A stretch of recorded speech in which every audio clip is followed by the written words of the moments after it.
Welcome to Bible Briefs. Today, we'll journey through the second book of the Bible, Exodus.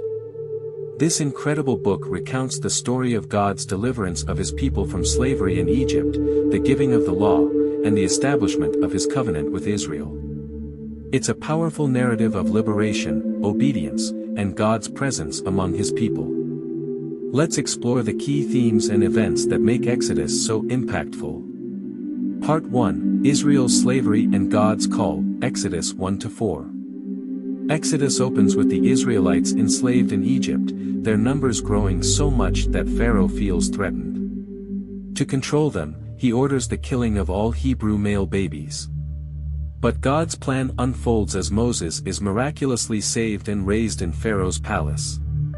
Years later, Moses encounters God through the burning bush on Mount Horeb. God calls him to lead Israel out of slavery, promising his power and guidance. Moses, hesitant and full of excuses, eventually accepts, showing us that God equips those he calls. Part 2, The Plagues and the Exodus, Exodus 5-15. Moses confronts Pharaoh with God's command, "Let my people go." When Pharaoh refuses, God sends a series of 10 plagues, demonstrating his power over Egypt's gods. The final plague, the death of the firstborn, leads to the institution of the Passover, a pivotal event symbolizing God's deliverance through the blood of the Lamb. Pharaoh finally relents, and the Israelites begin their journey out of Egypt. But as Pharaoh changes his mind and pursues them, God miraculously parts the Red Sea, allowing his people to cross on dry ground. The waters then close over the Egyptian army, securing Israel's freedom. This dramatic deliverance shows God's power and faithfulness. Part 3, The Covenant and the Law, Exodus 16-24.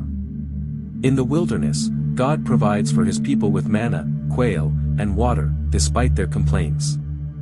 At Mount Sinai, he establishes a covenant with them, giving the 10 Commandments and other laws to guide their lives and worship. These laws emphasize holiness, justice, and a relationship with God. However, the Israelites quickly fall into sin, creating a golden calf to worship while Moses is on the mountain.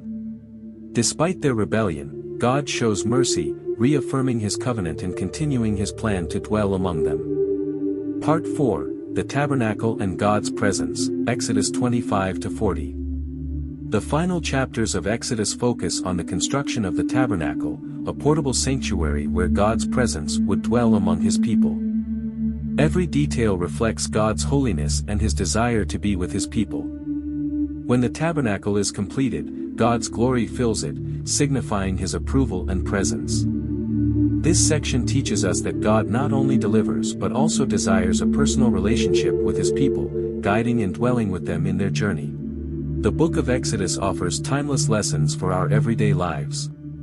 Just as God delivered the Israelites from physical slavery, he delivers us from spiritual bondage through Jesus Christ, our ultimate Passover lamb. This reminds us that no matter how trapped we feel by life's struggles, God's power to save is greater than any obstacle.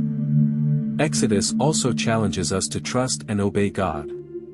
In a world full of distractions, his word remains a guide for holy living and meaningful worship. Like the Israelites, we are on a journey, and God's presence is with us every step of the way. Let us live with faith, gratitude, and a commitment to reflect his holiness in our lives. Thank you for joining me on this journey through Exodus. If you enjoyed this video, don't forget to like, share, and subscribe for more summaries of the Bible. See you next time as we explore the book of Leviticus.